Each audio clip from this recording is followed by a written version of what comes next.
Olá, vamos falar de investimentos, então vamos trazer para vocês aqui mais uma empresa para que possamos conhecer da sua história, sua trajetória e principalmente da sua situação econômica e financeira. Já que estamos falando de investimento em ações é comprar ações de uma empresa e entrar de sócio dessa empresa. E aí o mínimo que nós precisamos saber é quem é essa empresa, com quem estamos nos associando, qual é a sua trajetória, para onde que ela está indo, mas principalmente saber da sua situação econômica e financeira. Se a empresa tem risco, se não tem risco, se ela tem possibilidades de ganho ou não, enfim, tudo isso aí a gente vai ver através das demonstrações contábeis. E a empresa que nós vamos trazer hoje para vocês é uma indicação aqui de um inscrito nosso, do Bruno Brasilino. Ô Bruno, muito obrigado aí pela sugestão, prazer poder lhe atender. Mas caso vocês também queiram alguma empresa, a análise de alguma empresa, é fácil. Basta entrar aqui no canal Silas Negrafé e coloca lá a sua sugestão. E também aproveita, já dá o like, se inscreva também no canal, ative a sinetinha das notificações para estar sempre recebendo as informações das empresas que nós vamos disponibilizando aqui para vocês.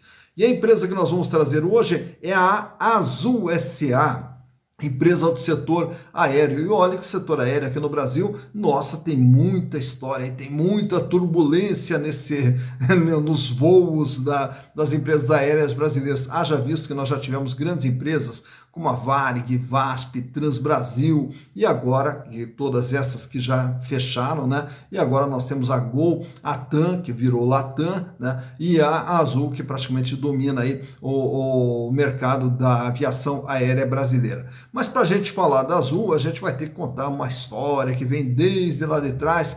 E essa história começa com uma personalidade, o senhor Gary Neeleman. O Gary Neeleman, ele era um missionário mormon, né, que veio para o Brasil com 19 anos de idade para fazer trabalhos missionários.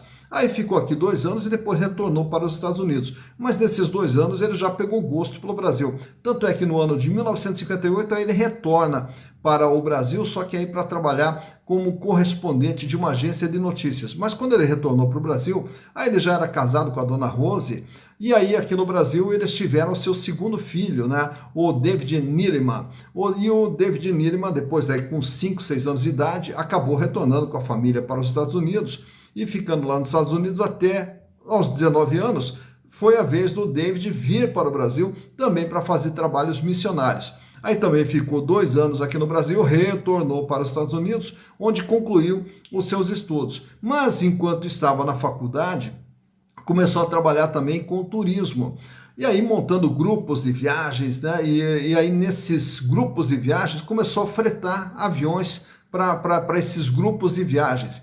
E com esse fretamento de aviões, aí daí na sequência eles acabaram montando uma companhia aérea que era a Morris Airlines. E aí começa a trajetória dele no mercado de aviação. E aí a Morris Airlines foi um sucesso, tanto foi um sucesso que acabou sendo adquirido por uma outra grande companhia aérea, a Southwest Airlines.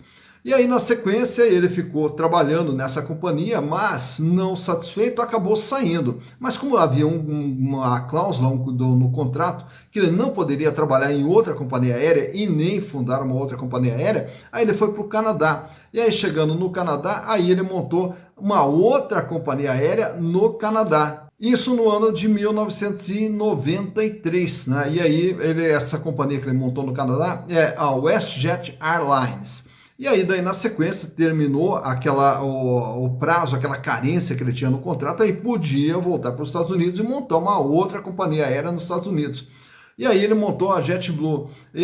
Só que a característica das companhias aéreas do David Neeleman era justamente a questão do baixo custo, baixo preço, baixo custo. Então ele é muito preocupado com a questão dos tickets aéreos, daquelas passagens aéreas. Ele já achou uma maneira de reduzir custos através da não mais utilização dessas passagens aéreas, enfim, já um processo de modernização na questão dos embarques. Então a ideia é o que era? Era fazer uma companhia aérea com baixo custo e daí, consequentemente, com baixo preço. E aí também a JetBlue foi um sucesso.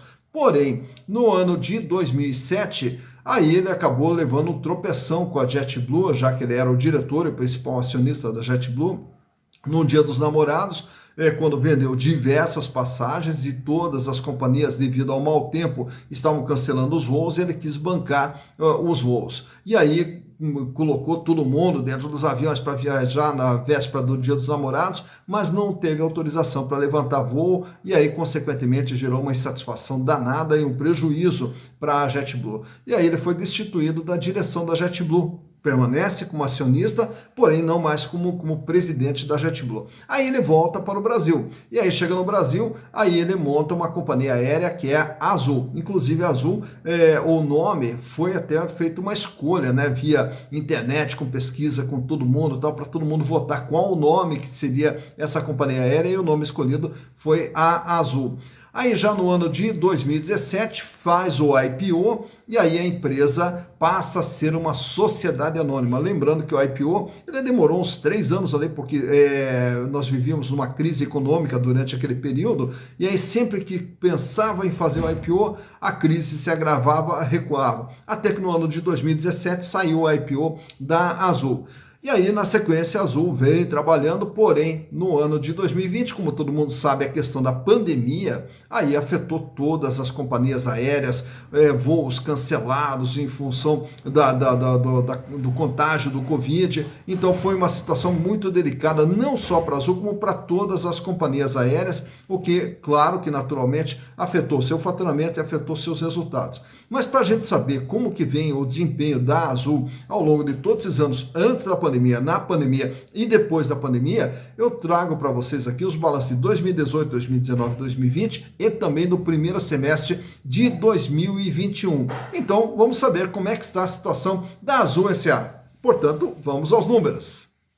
Então aqui estamos com as demonstrações contábeis da Azul S.A. e vamos acompanhar aí ao longo de todos esses anos e principalmente um olhar especial aqui no ano de 2020 para ver todos os erros do setor, já que o setor de aviação foi um dos setores mais afetados durante essa pandemia do Covid-19.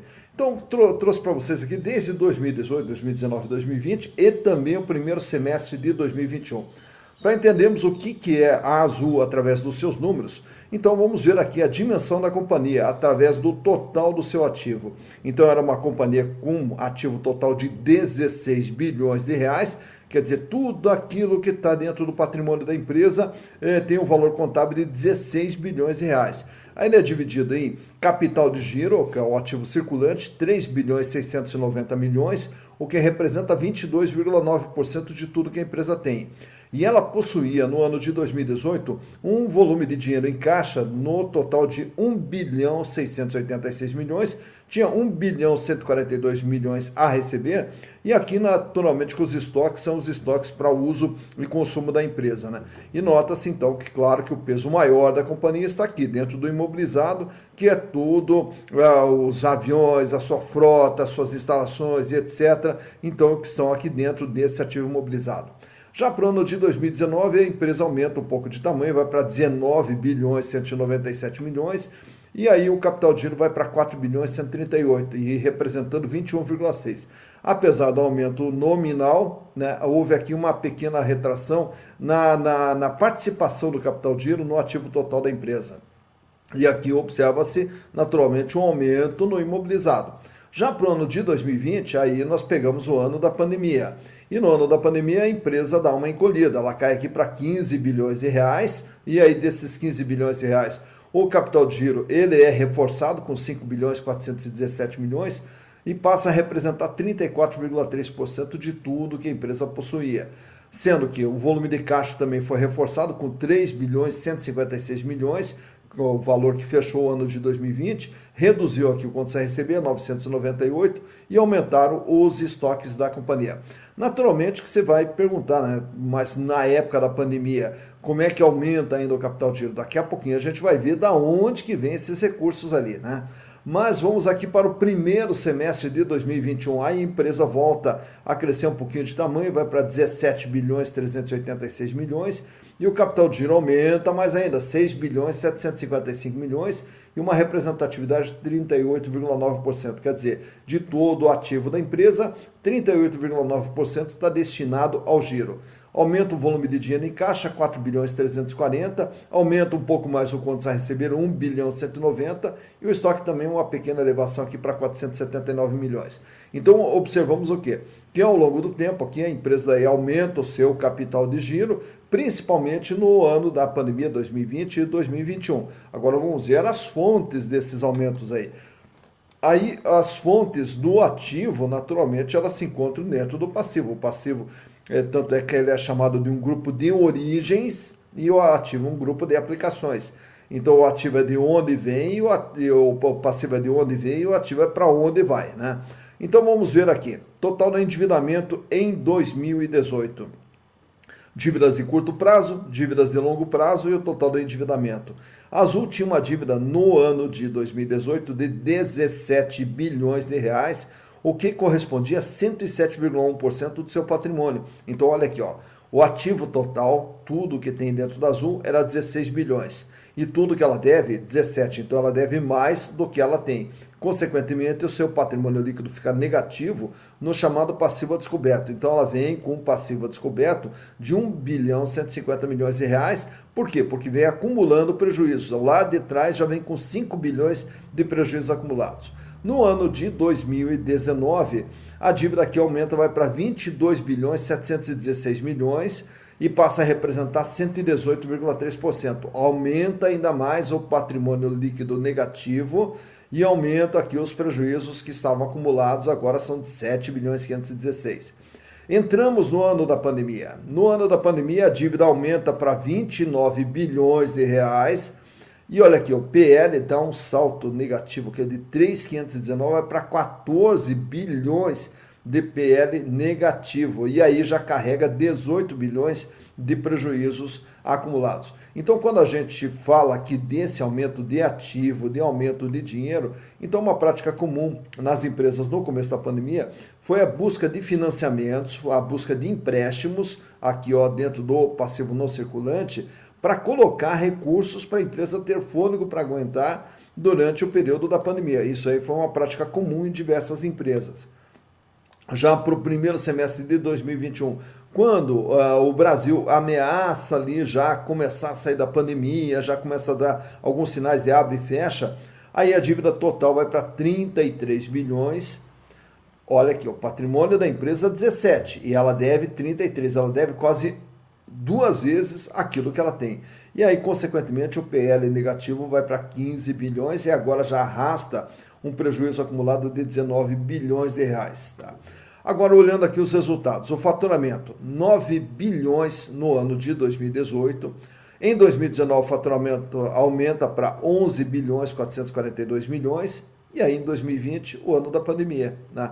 Então, caiu mais da metade, mais de 50%, as receitas da Azul durante o ano da pandemia. Né? E aí, no primeiro semestre, nos 6 meses de 2021, já acumula um faturamento de 3 bilhões 528, sinalizando um faturamento na faixa de 7 bilhões para o ano de 2021, abaixo ainda daquilo que a Azul já possuía. E os resultados? Ela vinha com prejuízo de 635 milhões em 2018. Em 2019, apesar do aumento do faturamento, um prejuízo de 2 bilhões 403.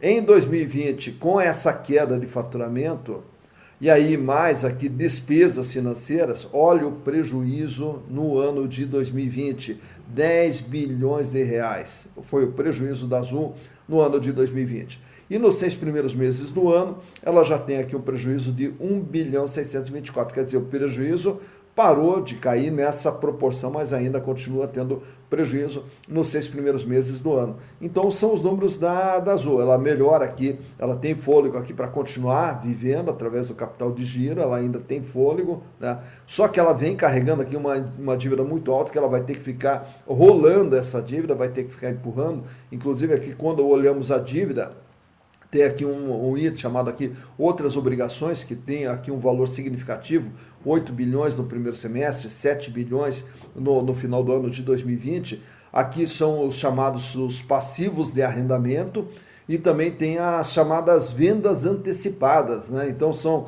todas as pessoas que compraram também bilhetes da Azul e não puderam voar, então tem esse crédito junto à Azul, então as chamadas vendas antecipadas estão aqui. Então o endividamento da empresa continua extremamente alto, vai ter que continuar rolando para continuar vivendo, né? E aí naturalmente o fundamental para a empresa é que ela comece a dar lucro, né? Ela volte a dar lucro, porque até agora, e dizer, foi a pandemia, não, é que ela já vinha com problemas anteriores, e aí a pandemia, ele agrava os problemas da companhia, então são esses os números da Azul SA.